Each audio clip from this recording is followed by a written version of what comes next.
Nano na mga kunyada-kunyada. Samahan niyo ako at sabay-sabay nating panoorin ang pagdiriwang ng Ganesh Chaturthi.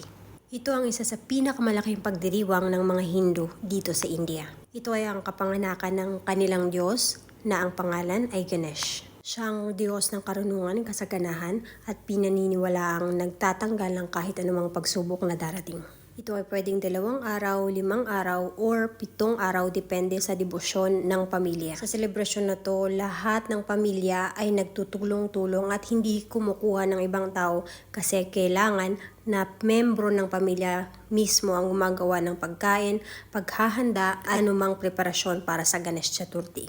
May sistema kung saan inilalagak ang idol ng Ganpati. Hindi to basta-basta sa kada bahay lang. Ito ay nilalagay sa pinakaunang bahay ng isang pamilya. Sa mga anak na lalaki hanggang sa dulo, doon sila pupunta sa bahay na yon. Pero sa mga babae, halimbawa mag-asawa na sila, doon na sila pupunta sa pinakaunang bahay ng asawa nila.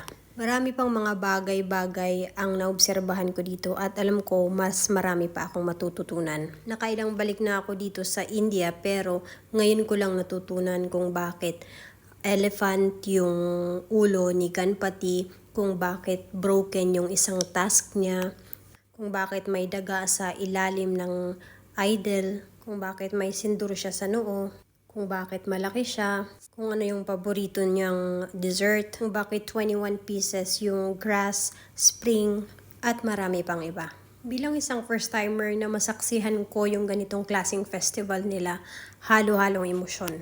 Lalo na imagine 5 araw na kailangang nandoon, kailangang tumutulong sa pagluluto, kailangan sumasali sa pagdarasal. Nakita ko kung gaano kalakas yung paniniwala at debosyon nila kay Ganpati. At sinusunod nila yung kung paano maglagay ng pagkain. Ang daming mga bagay-bagay na sobrang para sa akin ang hirap-hirap sundin. Ito ang tinatawag na Visarjan. Ito ang palatandaan na tapos na or ito na yung dulo ng selebrasyon. Sa puntong ito, ilalagay na yung idol ng Ganpati or ihahatid na doon sa ilog o sa tubig. Yung Visarjan na to ay hindi pa talaga sa amin pero sabi ng in-laws ko, ito daw yung pinakamalaking Visarjan sa area na yan. Kaya minabuting sumali na ako kasi para mas maraming tao, mas masaya, mas buhay ang spirit ng Ganesh Chaturthi. At talaga namang nag-enjoy ako. Partida umulan pa niyan. Ito yung 5th day or last day ng Ganesh Chaturthi sa family ni Shubham, ng asawa ko. Sa araw na to pupunta kami sa iba-ibang lugar kung saan nakalagak din ang ibang Ganesh. Dito muna kami nagpunta sa Nerul kasi ito rin yung lugar ng nagsilbing nanay at tatay ko nung kasal namin ni Shubham last year since hindi nakapunta yung family ko. Sumunod kay na Maushi Roshan, ito yung bahay ng kapatid ng nanay ni Shubham. Tapos, meron pang iba pero hindi ko na nakuna ng video. Ito dito to sa Moria. Ganyan dito sa India. Yung greetings nila, ganyan.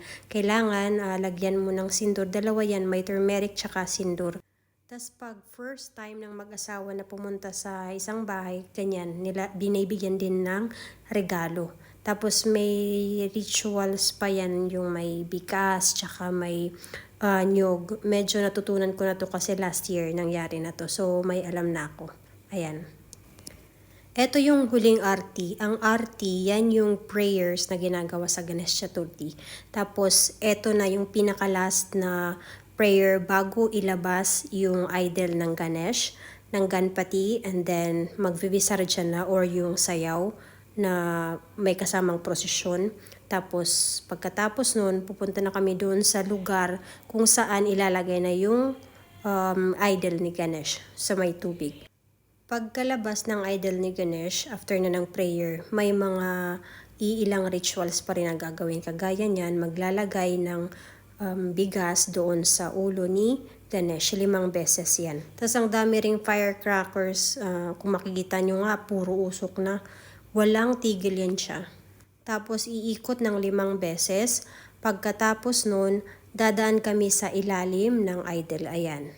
Dadaan sa ilalim ng idol ni Ganesh. Ganpati at sasabihin mo lahat ng iyong kahilingan. Iba yung pakaramdam pag ikaw mismo yung nandoon sa pagdiriwang na to. Pagdarasal, pagkanta, pagsayaw, pagtitipon-tipon ng pamilya, pagluluto, lahat yun makikita mo sa Ganesh Chaturthi. Talagang overwhelming at mafe-feel mo yung sense ng devotion nila, ng paniniwala nila at pagmamahal nila sa kanilang Diyos at pati na rin sa kanilang pamilya. Makikita mo yung pagtutulungan ng buong pamilya para maipagdiriwang ang kaarawan ng Ganpati Bappa. So habang nilalagay nila sa sasakyan or sa kotse yung idol ng Ganpati, nagpapaputok sila ng firecrackers, fireworks. Ayan, makikita nyo. Yung asawa ko naman, hinawakan niya sa loob kasi para maging safe at sure na hindi mahulog. Ayan, yung brother-in-law ko, yung father-in-law ko, tsaka si Shubham nagbubuhat ng idol para ihatid sa tubig. Kasi yung father-in-law ko, siya yung pinakamatandang anak ng tatay at nanay nila. So, kailangan na siya magbuhat or siya yung maghatid ng idol papunta sa tubig. Pinalalayan lang ng asawa ko para hindi siya madapa or kung ano man, halimbawa ma-outbalance yung father-in-law ko, at least nandoon yung asawa ko. Siya nga pala, natutunaw yung idol ni Ganpati. At once na mailagay na sa tubig, iyan na yung katapusan ng selebrasyon. Pagkatapos nito ay umuwi na kami. Naglakad lang kami kasi basang-basa na si Shubham at yung father-in-law ko. Yan lang po, sana ay may natutunan kayo sa video na to. Have a good day, have a great life.